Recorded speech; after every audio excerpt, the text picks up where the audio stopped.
En este video vamos a ver qué es Angular.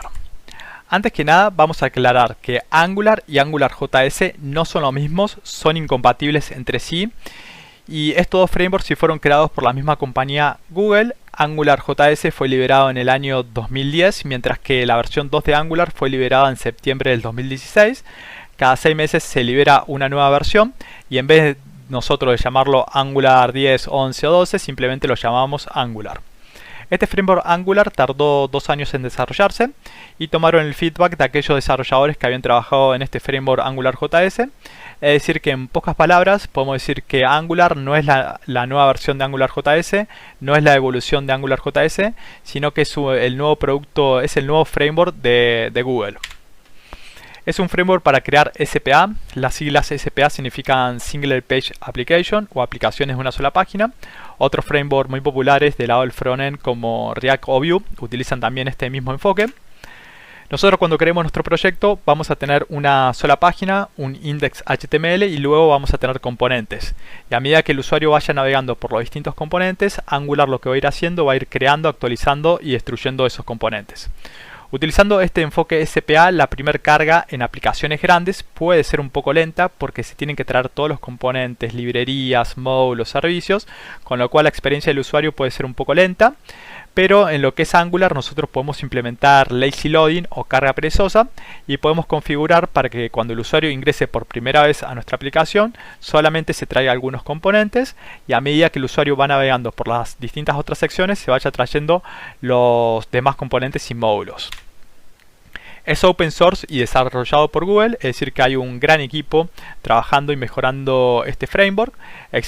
Hay una gran comunidad, existen muchísimos tutoriales en Google, en YouTube, en Udemy.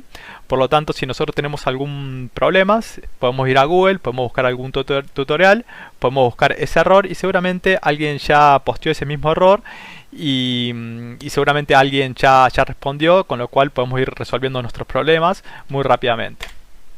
Separa completamente lo que es el frontend y el backend, es decir que vamos a tener dos proyectos totalmente distintos, con gente, si queremos, 100% especializadas en el frontend y otra gente especializadas en el backend. En el backend podemos utilizar cualquier tecnología como Netcore, Node, PHP, Java y simplemente luego a través del protocolo HTTP podemos comunicar datos entre el frontend y el backend.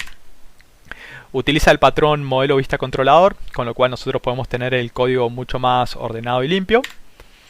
Está basado en TypeScript. TypeScript es un superset de JavaScript creado por Microsoft, con lo cual nosotros podemos tipear nuestras variables, nuestras funciones, la devolución de las funciones.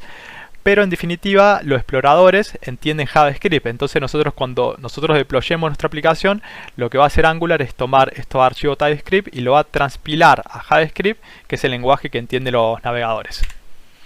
Está basado en componentes. Un componente es un trozo de nuestra aplicación que resuelve algo y que puede ser reutilizable en la misma aplicación o en otra aplicación. Acá nosotros, por ejemplo, tenemos un árbol de componentes, que es lo que vamos a estar haciendo. Y después, bueno, también hay que ver cómo se pueden pasar datos entre los componentes, que en Angular hay varias maneras de pasar datos en lo que es entre componentes. Tenemos a disposición lo que es el Angular CLI. Con el Angular CLI nosotros vamos a poder crear el esqueleto de nuestro proyecto. Acá con el comando ng-new podemos crear el esqueleto de nuestro proyecto. Con el comando ng-serve podemos generar un servidor de desarrollo. Todo lo que nosotros pongamos con el comando ng es que lo estamos utilizando con el Angular CLI. Vamos a poder utilizar herramientas de testing, generar componentes, generar servicios, directivas, buildear nuestra aplicación, etcétera. Tenemos una gran cantidad de extensiones en los editores que nosotros vayamos a utilizar. El más popular hoy en día es Visual Studio Code. Es un framework completo, es decir que nosotros no necesitamos instalar librería de terceros. Ya tenemos librerías para el manejo del ruteo, librerías para hacer las peticiones HTTP hacia algún backend, otras librerías para el manejo de formulario, para hacer testing, etc. Cada 6 meses se libera una nueva versión en donde se ponen nuevas mejoras y también se arreglan bugs. Utiliza esta terminología en donde la Z se va incrementando a medida que se van arreglando bugs. La I son cambios menores que no rompen la compatibilidad con las versiones anteriores. Y la X son cambios que sí pueden romper la compatibilidad. Esta X es cuando pasa de la versión 11 a la 12, la 12 a la 13. Pero nosotros tenemos, si queremos actualizar nuestro proyecto de una versión a otra, tenemos esta herramienta. Y algo que les recomiendo es que si ustedes quieren pasar, por ejemplo, la versión 10 a la 12, es recomendable primero pasar de la versión 10 a la 11 y de la 11 a la 12. Está basado en la librería RxJS. Esta es una librería para la programación reactiva que utiliza el patrón Observer.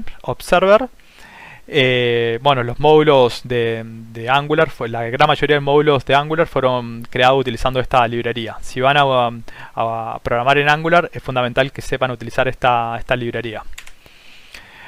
Es amigable con otros frameworks, como por ejemplo con Ionic y NativeScript, que estos frameworks se utilizan para desarrollar aplicaciones móviles híbridas, es decir, que nosotros vamos a poder, que pueden ser utilizadas tanto en iOS como en Android, con un solo código de fuente. Y Ionic y NativeScript lo utilizamos utilizando Angular. Y para lo que es el manejo del SEO, podemos utilizar lo que es Angular Universal.